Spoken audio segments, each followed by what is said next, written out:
It's just immediate rematch clause? I don't know if it's gonna be at 54 or 47, but I'm sure I'm sure he's probably gonna push the weight up, but there's not gonna be no change in the decision. The performance still is gonna be the same. Might be even a little bit better. So he might want to watch out before he activate the rematch clause. And here's the best part. Forget the pound-for-pound rankings. Forget the titles. When it comes to real boxing drama, the kind that grabs the attention of fans from all walks of life, the Crawford versus Spence rematch is a fight everyone still wants to see. Yes, even more than Crawford versus Canelo. Why? I can't tell you. I wasn't in camp. At the division, he dominated for his entire career. All of a sudden, when it came time for this fight, he looked different. Why? I wasn't in camp with him. I can't tell you. I don't know if his body finally broke down from being at 147 for too long. I don't know if it was him flying from Dallas to Las Vegas, which has different heat and temperatures, and losing weight affects your body. I just want y'all to realize that Errol Spence is the younger fighter between him and Terence Crawford. He's the bigger fighter between him and Terence Crawford. The first fight between Crawford and Spence wasn't close. Crawford dominated, delivering the worst night of Spence's career. He dropped him 3 times before finishing the fight in the 9th round. It was clean, brutal, and historic. But in boxing, a loss doesn't always close a chapter. Sometimes, it just builds a hype for the sequel. And that's exactly what we saw when the two men recently faced off again, with both fighters potentially moving up to 154 pounds, and Spence looking for redemption. The stage is set for a story that writes itself. Yeah, he gave me that opportunity to fight him. It's only right that if that's what he want to do, I'll give it back to him. Outside of him, I was definitely... Bob Arum. Now here's the interesting part. This rematch could end up outshining Crawford versus Canelo in every way that matters. Post-fight excuses are common in boxing, but Spence has been upfront and honest about what went wrong leading into his fight with Crawford. He hadn't fought for over a year, and he was struggling to make the 147-pound limit for possibly the last time. In fact, he had spoken about how the weight cut was too much for him before the fight, and even experts like Sean Porter and Tim Bradley pointed out how sluggish he looked. Spence wasn't the usual relentless force we're used to seeing. He needed to fix to make the fight look different in the second time than in the first time. I do believe that, but that's the only thing that I can actually sense because, I will be on the other side. This time, things will be different. If they meet at 154 pounds, both fighters will be healthy and fully rehydrated. No excuses, no advantages. We might actually get the fight we expected the first time. Let's be honest, Crawford versus Canelo sounds good on paper. Pound for pound stars facing off. But when you look deeper, it feels more like a sideshow than a true boxing war. Canelo fights at 168 pounds, and Crawford has never fought above 147 before, aside from a recent jump to 154. That's a huge weight difference, and while Crawford's skills are incredible, Canelo is a powerhouse who could end the fight with a single punch.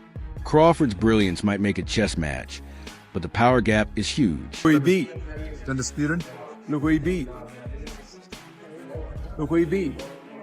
What he did to Spence, and how he did it. That's 3 fights to me.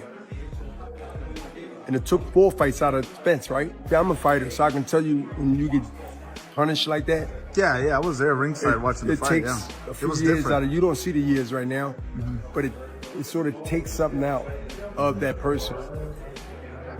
As Bob Arum pointed out, Canelo is just too big and too strong.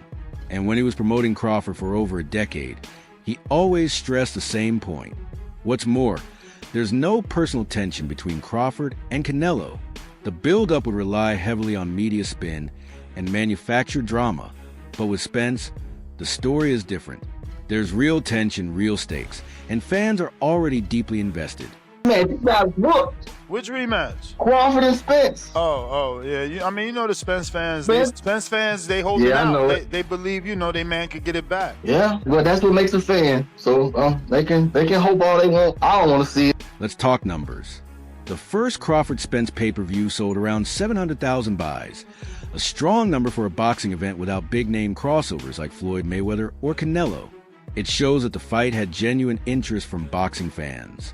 Now, Spence is coming back for redemption, and Crawford has a new belt at 154 pounds. Both fighters are healthier, bigger, and better promoted. The first fight left fans hungry for more, and this rematch could easily break 1 million pay-per-view buys, especially if it takes place in Las Vegas again or in Spence's hometown of Dallas, where his fan base is huge. If Crawford want to challenge himself to be great, let him try to be great, so, what I'm saying, I'm with it. So, I'll be going for Bud, if he fight Canelo, I'll be going for him. I mean, I don't know if he gonna win or lose, but I'll definitely be going for Crawford, I think Errol Spence Jr. remains. This fight has way more emotional weight behind it than Canelo's recent bout with Jermall Charlo, which barely cracked 600,000 buys despite massive hype. Crawford versus Spence has that personal story. Fans want to see Spence redeem himself, and Crawford is no longer the quiet technician he once was. He's more outspoken now, joking around, calling out names, and letting everyone know he knows his worth. Ortiz versus Errol Spence Jr. in AT&T Stadium. And I want to chime in and talk about it. I think it's kind of irrelevant for Oscar to be calling out the idea. In early 2024, Crawford made it clear that Canelo wasn't his main priority. He even hinted that fighting Spence at 154 pounds meant more to him. He wants to make sure both fighters are at their best, so there's no room for excuses. That's not someone chasing a payday. That's someone chasing greatness. I am Mazik, aka Unique Mazik, and it is my pleasure to talk to boxing icon, the face of Golden Boy Promotions, multiple-time world champion, Oscar De La Hoya. How you doing today, Oscar? I'm good. Thank you for having me. Yes, sir, man. It is a pleasure to talk to you.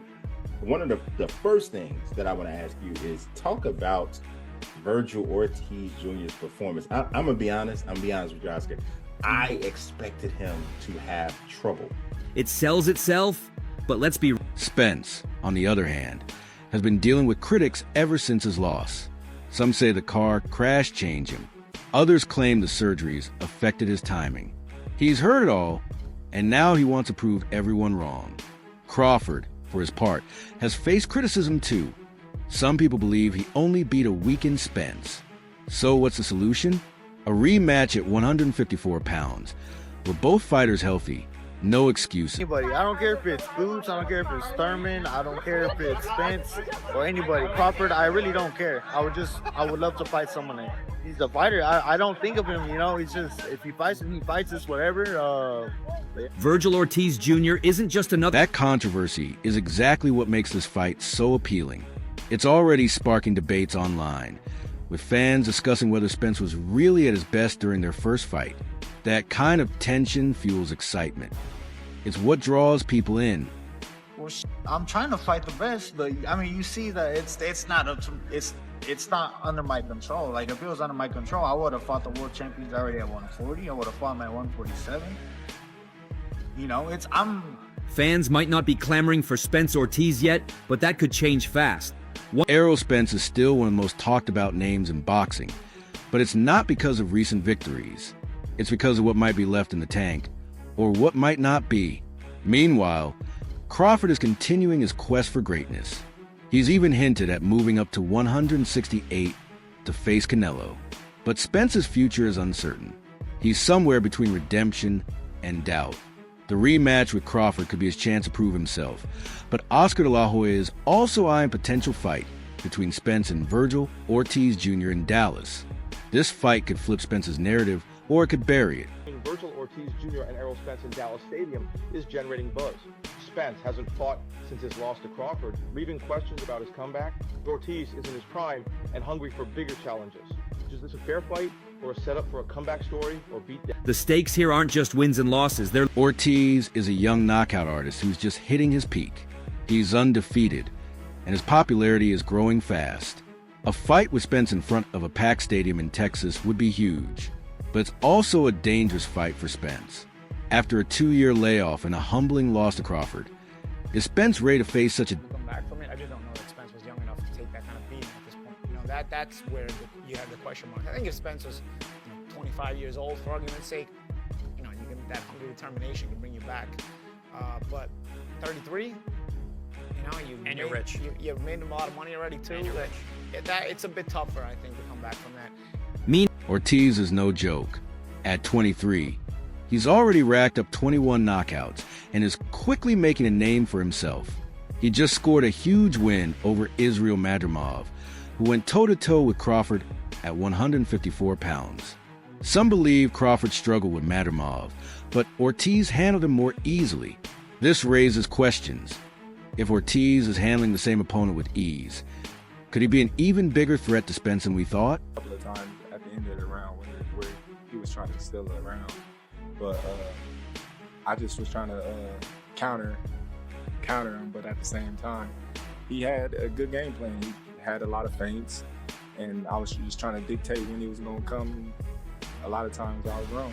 I was touching him up with the jab. I think my jab was beating him up all through the fight, but you know, he landed a couple of right hands.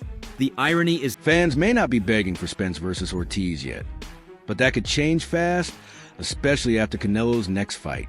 If Crawford doesn't get the Canelo bout lined up soon, Spence versus Ortiz might be the next big ticket. The risk for Spence is massive, though. Ortiz is hungry, fresh, and throws with serious power. By contrast, Spence hasn't fought since 2023, and his last fight left a lot of questions about his condition. I wanted to see that immediately after that fight, but now time has kind of ran its course. I just don't want to see Errol. That's all. I believe Errol Spence is a generational talent, great fighter. What happened to him against Bud, I don't want to say. You don't think he'll put up a better fight this time, man, the second time around? I don't even believe if they move up in weight. Crawford isn't just a master technician in the stakes aren't just about wins or losses. They're about legacy. If Spence beats Ortiz, his stock goes through the roof. His redemption arc will be complete, and the rematch with Crawford will feel even bigger. But if he loses, especially if it's a bad loss, that could be the end of the line. No big comeback, no rematch. Just another cautionary tale in boxing. That's why the La Jolla is pushing for this fight now. It's about timing and opportunity. Catch Spence before he either retires or gets knocked out. Right now? No, how? He fought in one division. He had a WBC, he didn't fight all WBA. He wasn't undisputed. He wasn't. No, what I'm saying is they already called him a weight bully. He beat Kell Brook coming off of a loss, an eye injury. He beat Sean Porter. In all fairness, he had to go over there to get that. You know what I mean? That's a good win. I'm still a fan. I hope he do well. But like, once it got to the point where I moved up in weight and I'm in the same weight as Spence, it's just like, oh man, you ain't fighting nobody. You this, you that, you this, you that. So now they trying to blemish my accomplishment. Meanwhile, Crawford is getting heat from Canelo, who's questioning whether Crawford even deserves his undefeated record.